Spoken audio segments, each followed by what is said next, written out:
Hello అందరికీ. దేవీ నవరాత్రుల ప్రసాదాల వీడియోస్లో 7th ప్రసాదం ఈరోజు చూద్దాం. సో ఈరోజు నేను రవ కేసరి చేయబోతున్నాను, అది కూడా బెల్లంతో. సో ఫస్ట్గా అయితే కనుక ఒక ప్యాన్లో కొద్దిగా నెయ్యి వేసి దాంట్లో మనం డ్రై ఫ్రూట్స్ వేయించుకోవాల్సి ఉంటుంది. డ్రై ఫ్రూట్స్లో ఫస్ట్ అయితే జీడిపప్పు అండ్ బాదం రెండు కొంచెం సేపు ఫ్రై చేసి ఒక 30 సెకండ్స్ అలా. దాని తర్వాత మనం కిస్మిస్ కూడా యాడ్ చేసుకొని ఫ్రై చేసుకోవాల్సి ఉంటుంది. ఈ ఫ్రై చేసుకున్న వాటిని తీసి పక్కన ఉంచుకోవాల్సి ఉంటుంది.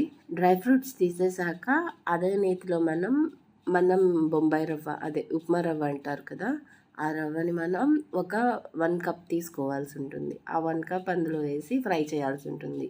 మీడియం ఫ్లేమ్లో ఫ్రై చేయాలి, ఎప్పుడు హై ఫ్లేమ్ అయితే పెట్టకూడదు.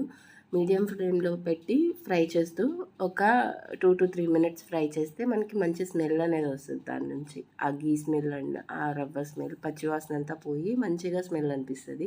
అదే టైంలో మనం వేరే స్టవ్ మీద ఒక ప్యాన్లో ఇక్కడ రవ్వ ఒక కప్ తీసుకున్నాం కాబట్టి దీనికి 4 గింతలు అంటే 4 కప్స్ వాటర్ని వేడి చేసుకొని ఉంచాల్సి ఉంటుంది. ఆ వేడైన వాటర్ని మనం తీసుకొచ్చి రవ్వలో పోస్తూ రవ్వను కలుపుతూ ఉండాలి. రవ్వను కలపకపోతే కంపల్సరీ ఈ ఉండలు ఫామ్ అలా అవ్వకుండా ఉండాలి అంటే కలుపుతూనే ఉండాల్సి ఉంటుంది. ఈ ప్రాసెస్ అంతా మనం సిమ్ టు మీడియంలోనే పెట్టుకొని చేస్తూ ఉండాలి. హైలో అస్సలు పెట్టుకోకూడదు, అది త్వరగా దగ్గర పడిపోయి గట్టిగా అయిపోతుంది. సో టేస్ట్ కూడా అంత బాగా అనిపించదు. సో అలా అది కొంచెం దగ్గర పడిన తర్వాత మనం 1 కప్ రవ్వ తీసుకున్నాం కాబట్టి 1.5 కప్ బెల్లం తీసుకొని అందులో వేసుకోవాల్సి ఉంటుంది.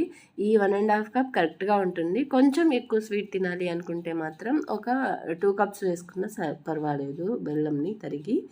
సో బెల్లం కూడా వేసి కలిపి అది ఇంకొంచెం దగ్గర అయిన తర్వాత అందులో మనం యాలకుల పొడి ఇంకా డ్రై ఫ్రూట్స్ కూడా వేసి కలుపుకుంటూ ఉండాల్సి ఉంటుంది, అది దగ్గర పడే వరకు. ఈ ప్రాసెస్ మొత్తాన్ని కంపల్సరీ సిమ్ టు మీడియంలోనే చేసుకోవాల్సి ఉంటుంది. హైలో అస్సలు చేసుకోవద్దు, డ్రై అయిపోతుంది బాగా త్వరగా.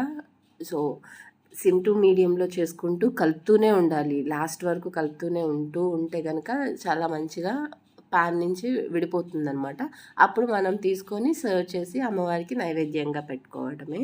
సో ఇది ఈరోజు రవ్వ కేసరి. ఇది నా స్టైల్లో నేను సింపుల్గా ఎలా చేస్తాను అనేది, కానీ ఇది అందరికీ వస్తుంది. నా స్టైల్లో నేను సింపుల్గా ఎలా చేస్తాను అనేది మాత్రం చెప్పాను. సో మీకు నచ్చితే కనుక లైక్ చేయండి అండ్ నా వీడియోస్కి ఎలా అనిపిస్తున్నాయి అండ్ మీరేమన్నా ట్రై చేశారా ఇప్పటి వరకు అనేది కామెంట్లో చెప్పండి. అండ్ ఈ ఛానల్ని సబ్స్క్రైబ్ చేసుకోండి. ఈ వీడియో ఎవరికైనా యూజ్ అవుతుంది అంటే కనుక మీ ఫ్రెండ్స్ ఆర్ ఫ్యామిలీ మెంబర్స్కి షేర్ చేయండి. అండ్ ఇంతే, ఇక్కడ వరకు చూసినందుకు థ్యాంక్ యూ.